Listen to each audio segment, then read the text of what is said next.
and welcome to DocPoint Helsinki Documentary Film Festival. This is our 21st edition. My name is Kati Juurus. I'm the artistic director of the festival, and I have the great pleasure of moderating this Q&A with Jessica Beshir, who is the director of a wonderful film called Faya Dayi, which is nominated for DocPoint-elokuvatapahtumat Award for Best International Documentary, and which is also shortlisted for the Best Feature-Length Documentary in the Academy Awards, also known as Oscars. So congratulations, Jessica, and thank you so much for taking the time for this interview or this talk. Welcome. Thank you. No, it's such a pleasure. I am so honored to be part of the DocPoint Helsinki lineup. This year it's really wonderful. I just wish we could all be in person. Tell me about it. We were so disappointed, but here we are on Zoom, having a nice chat on Zoom.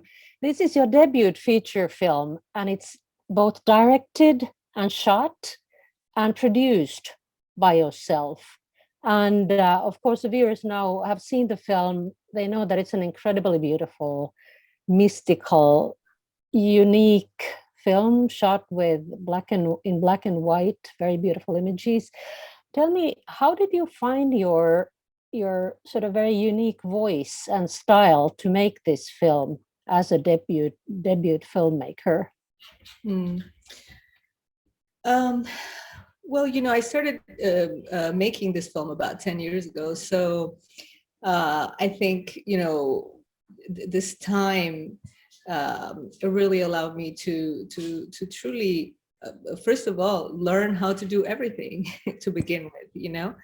I've been thinking about this film for a while and looking somehow for producers or like people to come on board, but somehow I didn't quite find a lot of interest on it. But most importantly, and the people who were I felt like it truly compromised the integrity and the dignity of my people in a lot of ways. That and so that kind of like prolonged the whole process in a way. But I think in retrospect it was truly quite a blessing, because it allowed me to first, it allowed me to find out something about cinematography. Really, yes, absolutely. You did find out quite a bit, yeah. And it made me, and it turned me into this student. I love that. I mean, I loved learning about light and about just even the camera. And the things that it does, as much as I loved, reconnecting, with my people that I had been away from for so long, precisely because of another political, turmoil, back in the days.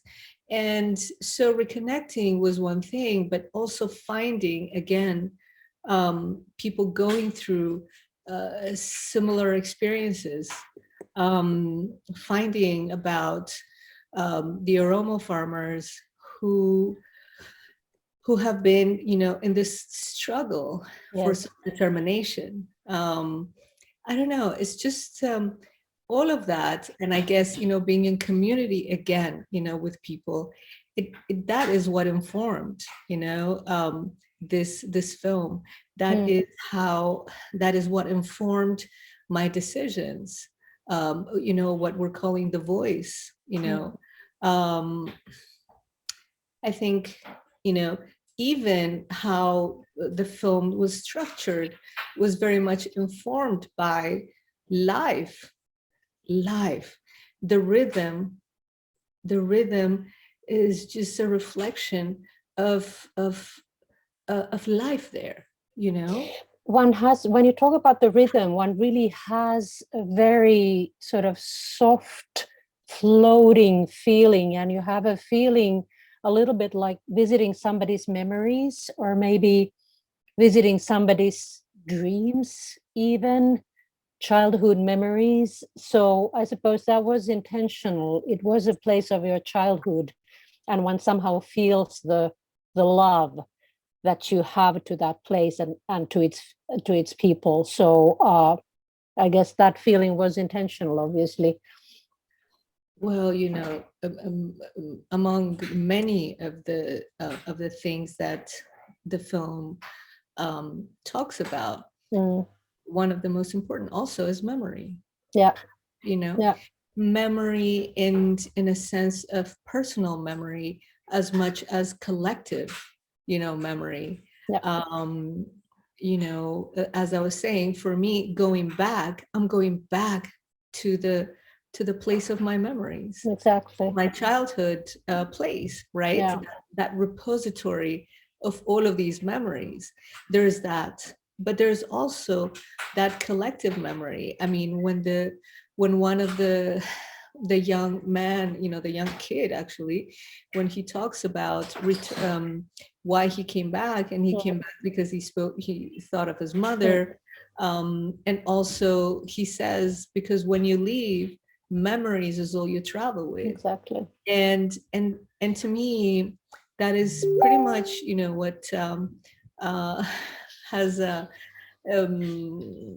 it's pretty much my life, in a way. So my life, and most people that had to leave their countries due to political unrest, one way or another. So I think memory, it acts, in that one way, but also I'm also talking about other kind of memories when we're talking about myth, the mythology, Yes. because that takes us to another kind of more of an ancestral memory, if you may, So there are, memory is definitely a central part of this film, I would say. And interestingly, because we also understand that, because sort of the subject, the surface subject, of course, in the film is khat, and it's also related to the memory of your Ethiopia, where coffee was the main crop, which was replaced by khat, and then we understand the different reasons behind climate change, economy, all these things.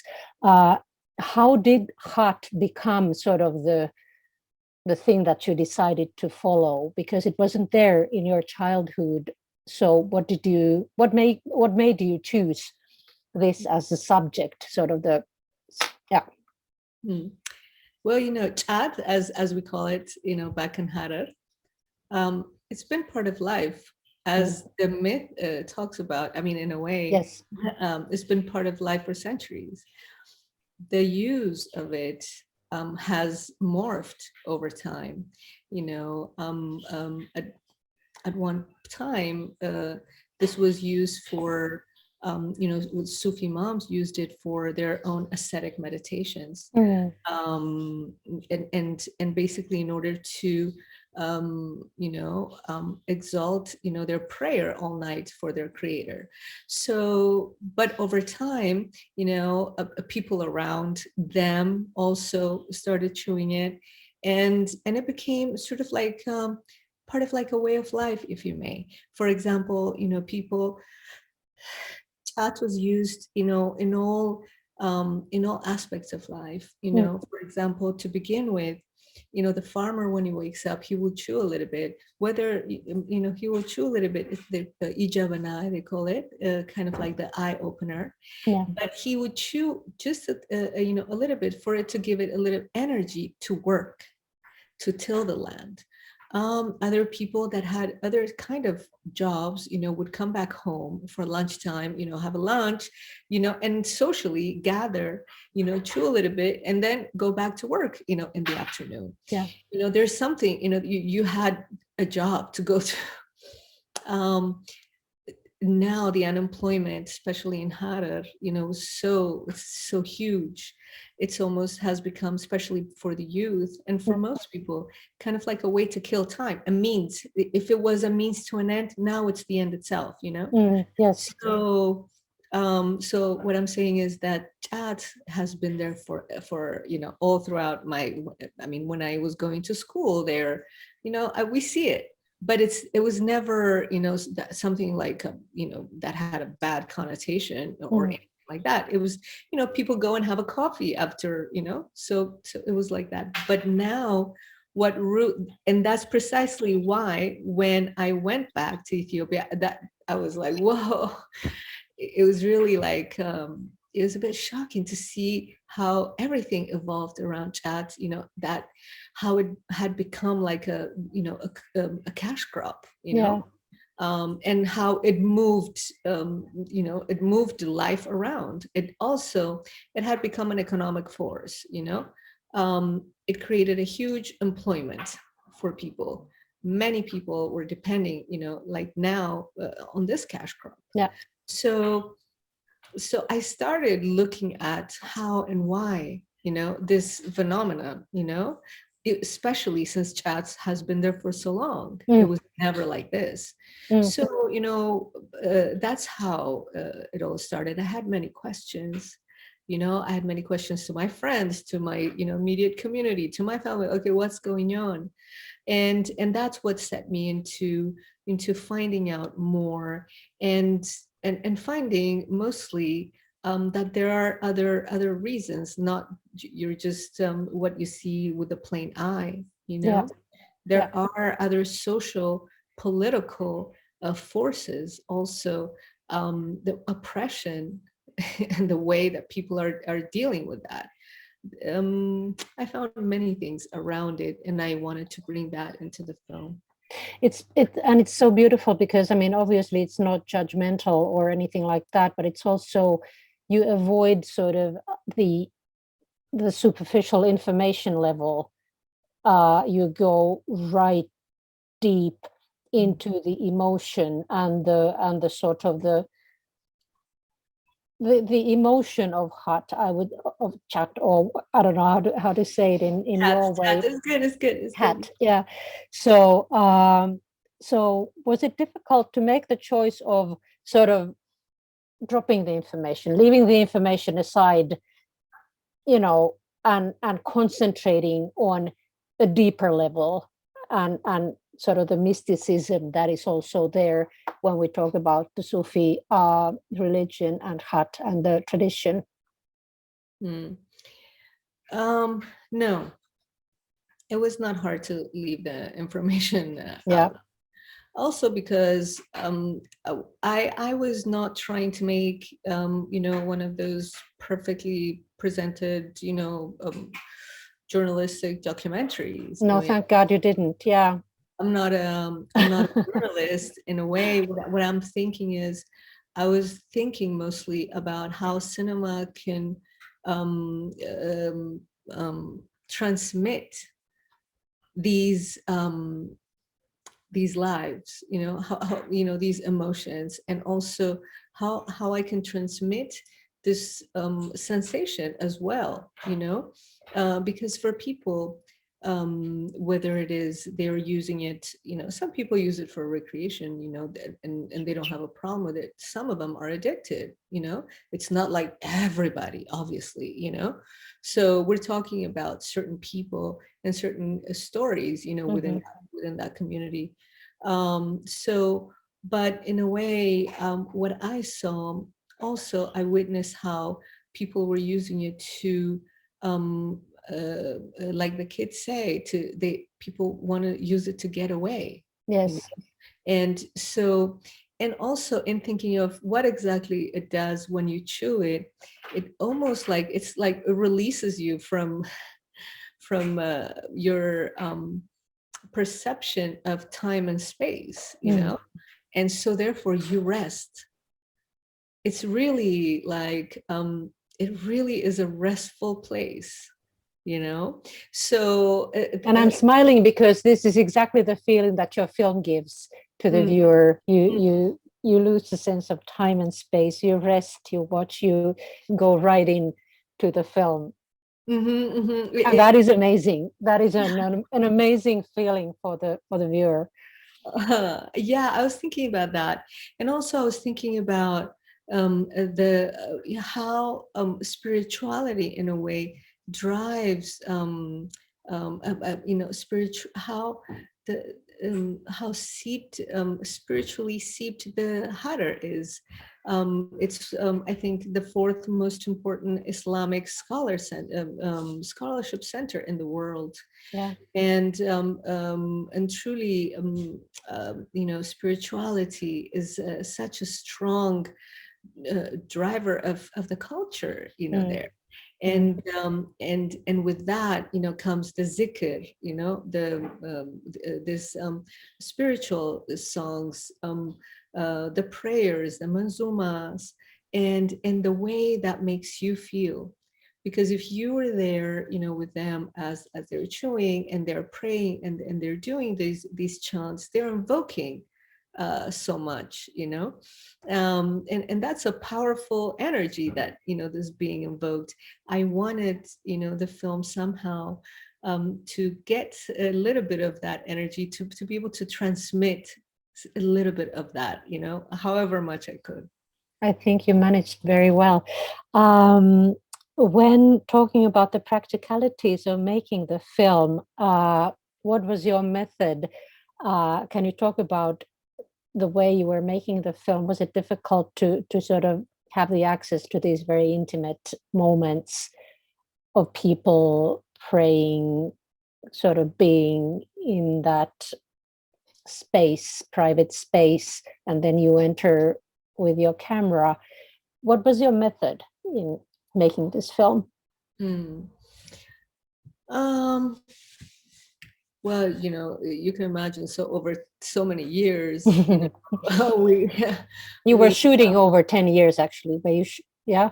yeah, there were years in Yeah. which I didn't shoot. Yeah. There were times that I went and I didn't shoot. Mm. Um, I just feel that, again, the most important thing here was the relationship with the community. Mm. They didn't care if I was there at some point. They just, life goes on. And some of them, like a lot of them are my friends too, Yeah. So it's like having your friend hanging out at your house, at some point. So that was not, difficult.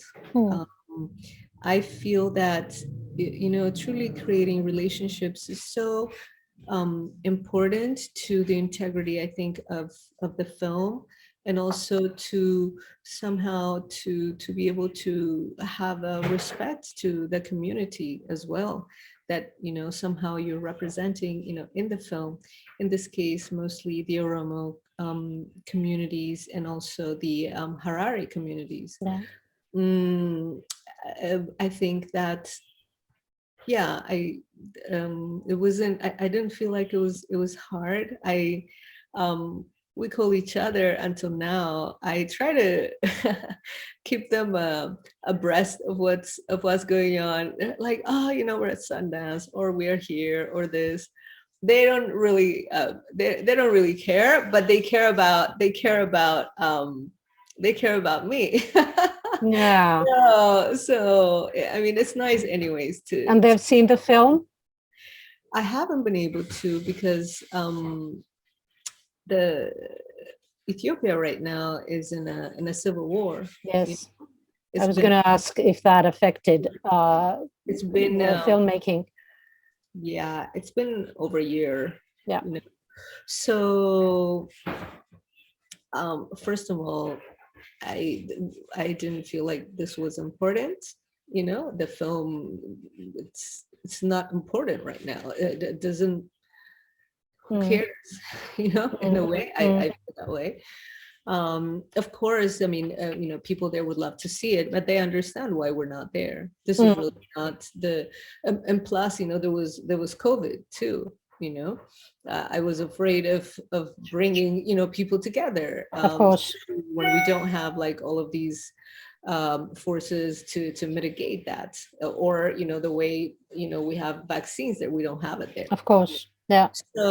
So there were a lot of considerations why we haven't, I haven't been able to show it. I mean, like, I would love to show this film in the farms. I would love to show this film in that little cinema that you see. I know. Yeah. I was That thinking, yeah.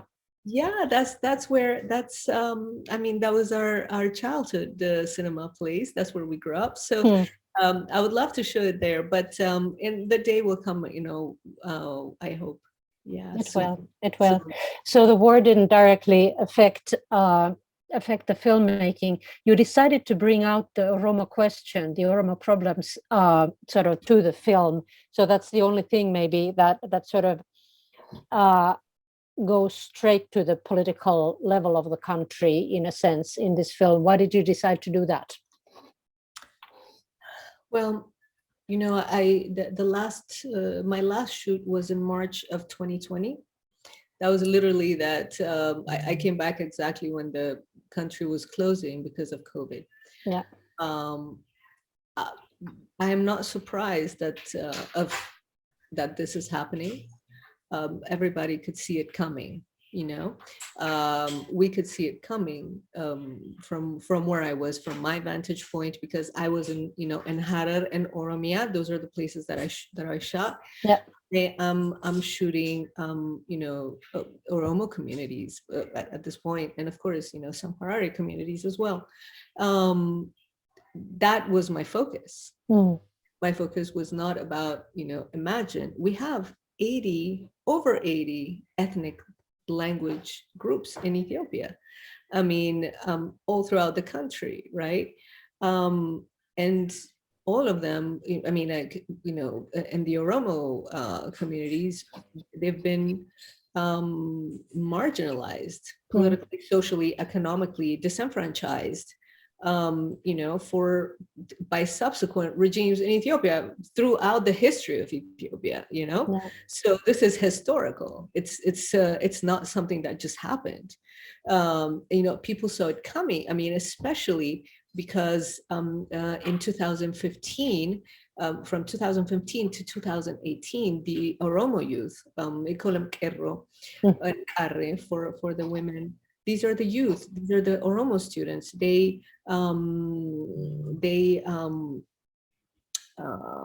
started a peaceful protest that they sustained for 3 years. Many of them died. Okay. Over 5,000 of Mm. them died. And, so many of the students, thousands, tens and thousands of them were incarcerated, because of this. Some of them, I mean, they would come to your university and extract you from there. So that's how bad it was. In a way, what you see in the film, and the young students that are sitting under a tree, Yeah. is sort of like it's what remains. It's you are seeing them after that fact, Mm. in how they're reeling from that experience that they're Mm. talking about.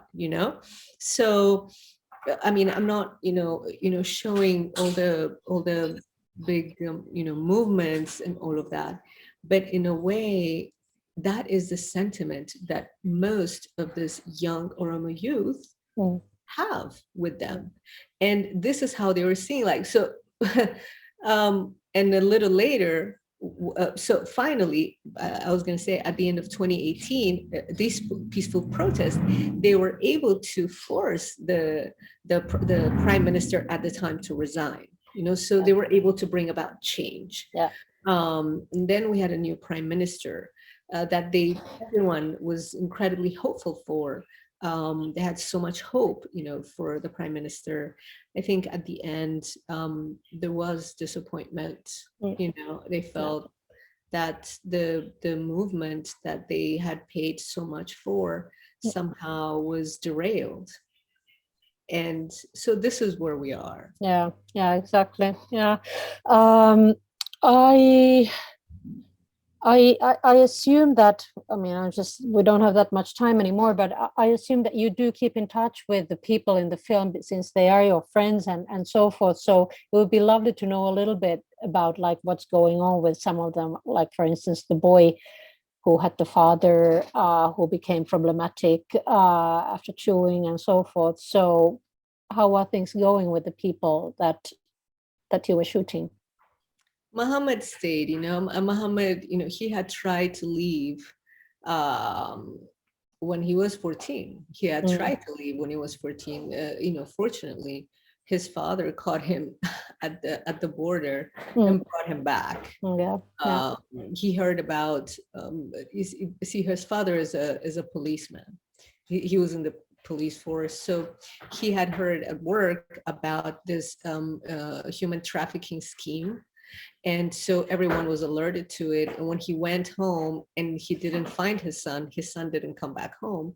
He knew that, he would be there. So he went, with all of his friends, and they drove to the border, and they found them. They were in a waiting house. They found all the kids, and they brought, the culprits to jail. But unfortunately, they were released the next day. And he said that they're incredibly powerful. Yeah. So, So again, the same story, like you chew khat or you try to escape to Europe, and when you can't escape, you go back and you continue chewing khat. So yeah. Not, Mohammed, I talked to him, and he says that I have never seen him chew, I mean, he was very young, but he's 16 now, at 16, the kids do chew. Yeah. But he says that he's not, he's going to school. Some of them, have run away to Kenya. Yeah. And some of them, are still in the country. So it doesn't look very hopeful at the moment for Ethiopia, like there's problems that prevail, political problems and so forth. But hope you will get to bring the film there eventually. I think it would be wonderful for the people to have a chance to see it. How do you see the future of the film and yourself being affected by the fact that you are now nominated or shortlisted for the Oscars race? Does that affect your life in the future? I don't know. Truly. Yeah. I mean, I have to tell you, all of this is quite a surprise for me. I had no idea, any of that, would happen. I think it's a wonderful opportunity for the film to be seen by wider audiences. That's what I hope for. I guess when it comes to that, it's all of these somehow nominations. They bring attention to the film. And that's what I hope for, that more people can see it, that the film could be seen more widely. It's now playing at the Criterion channel here in the US. And I hope, and soon we're going to be playing in other places, via Movie, who's also the distributor of the film, alongside with Janice. So, I mean, in those ways, it's very exciting, for the film. I really hope so, For me, I don't know. I'm surprised. I mean, it feels good. I'm happy this is happening, for the film. Yeah. We are very, very, very happy to be able to show it here. I love the film very, very much. It touched me deeply, and the feeling it gave to me was very special. So I just want to thank you sincerely for the film and for spending some time with me to talk with me about the film. And I wish you all the best for the Oscars race and for your whatever next projects. So thanks very much, Jessie. Thank you so much, Kathy. I appreciate it. It was great to talk to you. Thank you. It was lovely to talk to you. Take care.